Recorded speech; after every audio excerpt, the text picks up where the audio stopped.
जब भगवान शिव ने मगरमच्छ बनकर ली पार्वती की परीक्षा। माता पार्वती शिव जी को पति रूप में प्राप्त करने के लिए घोर तप कर रही थीं। उनके तप को देखकर देवताओं ने शिव जी से देवी की मनोकामना पूर्ण करने की प्रार्थना की। शिव जी ने पार्वती जी की परीक्षा लेने सप्तर्षियों को भेजा।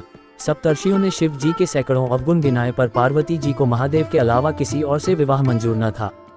विवाह से पहले सभी वर अपनी भावी पत्नी को लेकर आश्वस्त होना चाहते हैं, इसलिए शिव जी ने स्वयं भी पार्वती की परीक्षा लेने की ठानी। भगवान शंकर प्रकट हुए और पार्वती को वरदान देकर अंतर्ध्यान हुए। इतने में जहां वह तप कर रही थीं, वहीं पास में तालाब में मगरमच्छ ने एक लड़के को पकड़ लिया। लड़का जान बचाने के लिए चिल्लाने लगा। पार्वती जी से उस बच्चे की चीख सुनी न गई। द्रवित हृदय होकर वह तालाब पर पहुंची। देखती है कि मगरमच्छ लड़के को तालाब के अंदर खींच कर ले जा रहा है। जब गंगा को जटा में बांध लिया भगवान शिव ने पढ़े कथा। लड़के ने देवी को देखकर कहा, मेरी न तो माँ है, न बाप, न कोई मित्र। माता, आप मेरी रक्षा करें। पार्वती जी ने कहा, हे ग्राह, इस लड़के को छोड़ दो। मगरमच्छ बोला, दिन के छठे पहर में जो मुझे मिलता है उसे अपना आहार समझकर स्वीकार करना मेरा नियम है।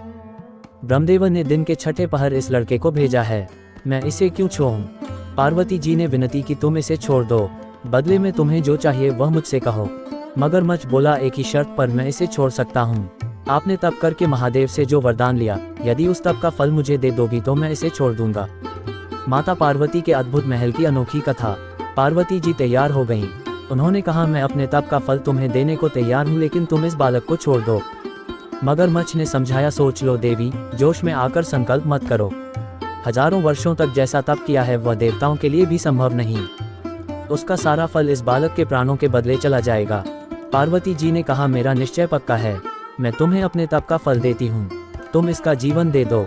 मगरमच्छ ने पार्वती जी से तपदान करने का संकल्प करवाया। तप का दान होते ही मगरमच्छ का देह तेज से चमकने लगा। मगर बोला, हे पार्वती, देखो तप के प्रभाव से मैं तेजस्वी बन गया हूँ। तुमने जीवन भर की पूंजी एक बच्चे के लिए व्यर्थ कर दी। चाहो तो अपनी भूल सुधारने का एक मौका और दे सकता हूँ। पार्वती जी ने कहा, हे ग्राह, तब तो मैं पुनः कर सकती हूँ, किंतु यदि तुम इस लड़के को निगल जाते तो क्या इसका जीवन वापस मिल जाता? देखते ही देखते वह लड़का अदृश्य हो गया। मगरमच्छ लुप्त हो गया। पार्वती जी ने विचार किया, मैंने तप तो दान कर दिया है, अब पुनः तप आरंभ करती हूँ। पार्वती ने फिर से तप करने का संकल्प लिया। भगवान सदाशिव फिर से प्रकट होकर बोले, पार्वती, भला अब क्यों तप कर रही हो?